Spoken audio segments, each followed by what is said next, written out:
It's Christmas time. It's Christmas time. Hello guys, welcome back to my YouTube channel. So today, I believe it's episode 18 of the Readmas challenge. Yesterday I wasn't able to upload because I don't know if I told you guys, but this weekend I was filming for a dance project and we're filming the whole day on Sunday and I was exhausted, so it was impossible for me to even finish the book that I had to finish for yesterday, so Monday. So I figured I will just give you 2 videos today and we will be good. It's almost the end of the challenge and in a sense I'm sad because I've been enjoying it a lot, but I can't wait because as I'm getting towards the end of the challenge, it's becoming more challenging. Of course, it's difficult for me. Some days I just want to chill. I just want to, rest or watch shows or TV. I haven't watched a movie in a month because every time I have free time, I'm reading because I want to make sure that I read enough book for the challenge. So yeah, in a sense, it stimulated my abilities to read faster, and I've been reading, more authors. I'm discovering a lot of new genre and stories, and it's really nice. But I'm also getting sick and tired of reading. So I swear I think I'm gonna take like a 2 weeks break after I'm finished with the challenge so that I can come back and go back to really enjoy reading just for the sake of it and not feeling like I have to read for a video. I feel like in the meantime, if I do a video, it will be on a serious topic like I did before with depression or something like that, or it's gonna be like a reading guide of books that I already read, because trust and believe that I'm so tired of books at the moment. There's the book of there's Graham Effect. So it's one of the book in the Off-Campus Briar U series by L. Kennedy. I think it went out in November. I want to read it, and for that I want to do a whole reading guide for you guys to know how to navigate the series so that you can get into this new one easier. But for that, I just have to refresh my memories. So yeah, I want to do 3 reading guides, one on L. Kennedy, one on Sophie Lark, and one on Cora Riley, like I said before, because those are series that really stuck with me and that I love, and I feel like it wouldn't do them justice just to present them quickly in a short video or something like that. But yeah, I'm gonna get back to that. For the book that I read, that I started yesterday and I finished it this morning, it's called Match Me by Christmas. It's by Lindzee Armstrong. And the premise of the story was really fun. You have Natalie. She's a recent graduate, or she's about to graduate college as a journalist, I believe. And her dream job would be to work for a traveling magazine. And they told her, listen, if you can manage to go on this single Christmas cruise, and take notes and prepare a good article, promoting the cruise. If the article is good enough, we will give you your dream job and we will hire you. So she would get hired on the spot after her studies. She decides to go. It's a cruise that goes on the coast of Mexico, and it's for 4 days, I believe, or 5. So it's a really short cruise. And it's basically organized by a matchmaking agency called Toujours, which means always in French, because as you guys know, I'm a French speaker. So that was a nice touch for me. And that agency is really famous, for matching couples, and they want to do that in this Christmas cruise that is supposed to finish before Christmas, actually, so a few days before Christmas, so that you can have love as a Christmas gift or Christmas miracle, whatever, how you want to see it. I really liked it.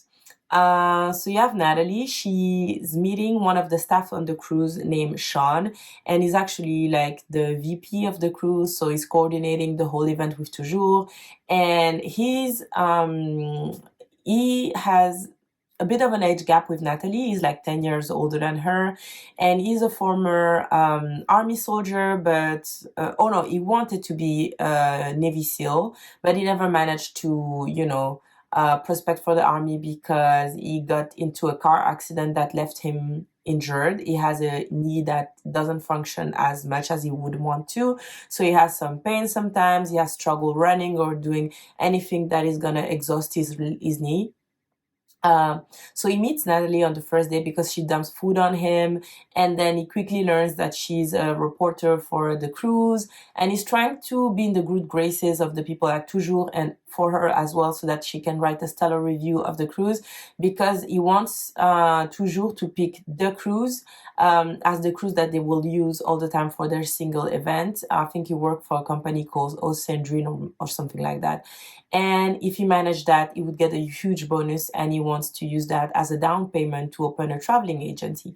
So basically, yeah, everybody has different motive for this cruise to go well. And Natalie is a bit closed off to men because she has a famous football player as a brother. His name is Wyatt. And she feels like every time an ex was trying to get close to her, it was trying to get close to his brother. He was trying to get close to her brother and not her. So she was really hurt by it. So when she starts to get to know Sean and he shows a bit of interest in football and he and her brother, she closed off again, which, you know, is unfortunate because he has legitimate and genuine intentions towards her.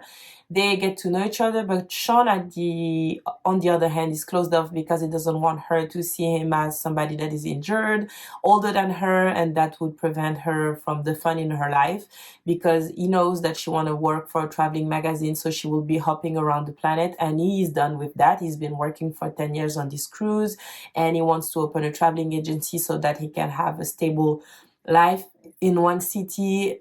He can have a stable life in one city, have a wife, have kids. So his days of going around the globe are over. But yeah, they have a few days to fall in love. And even though they're skeptical about it, especially Natalie, because for her, those kind of cruise, it's not like they're a scam, but she doesn't believe that you can fall in love so quickly. So she doesn't really believe in the principle of toujours and the activity that they propose to couples. So this is really hard for her also to get in the mood and to write the article and to make it so that it's a good promotion for the cruise, you know? But yeah, they get to know each other. They spend a lot of time together. But the thing is, at some point, there's a misunderstanding. And I'm going to leave it at that. And you'll see in the book if they manage to find their way back to each other again. I really liked it because you have an age gap. You have a situation where each of them are something to lose if they would give up their life for the others. It's not as easy in so as you can see in some other books where they're like, okay, we fell in love, obviously we're gonna quit everything just to be together. No, each of them wanna, you know, stay within their comfort zone and what they know and what they envision for their life. So I think it was really nice. You see that it's a more grown-up relationship in the sense that they are trying to be really careful with each other's emotion, with their traumas, especially with Sean, with his injuries, and with how he's gonna let her in and let her know what happened to him, why he's in this state, and why he doesn't want her to see him as weak. So it was nice. It wasn't insta love, even though it's a Christmas romance and they fall in love in like less than a week. But I really liked it because they really got to know each other. There's no spice in that book. So for those that don't want any sex scene or anything like that, this would be the perfect book for you. But yeah, I really liked it. Apparently there's a follow-up story and I can wait to read it because we're introduced to several characters in this story, and I think the next book is gonna be on another couple that we see briefly in this book. So yeah, I can't wait to get into it. I really liked it. I've never read a book by Lindzee Armstrong. I'm seeing that she's a USA Today best-selling author, so I'm assuming that she has many books that are really worth checking out. So that's what I'm gonna do. So this is one thing that I like about this Christmas challenge. It forced me to discover new authors and people that I wouldn't have, you know, reached for the book by my own. So it's really nice, and I feel like it's gonna give me a wide array of people that I can discover. And this is especially the case for the book that I'm going to present next for the next episode. But yeah, I've been enjoying it. I hope you guys too. There's a few days left. And yeah, I hope you guys have a great day, evening, or whenever you guys are going to catch this video. Bye. Season of peace is finally here.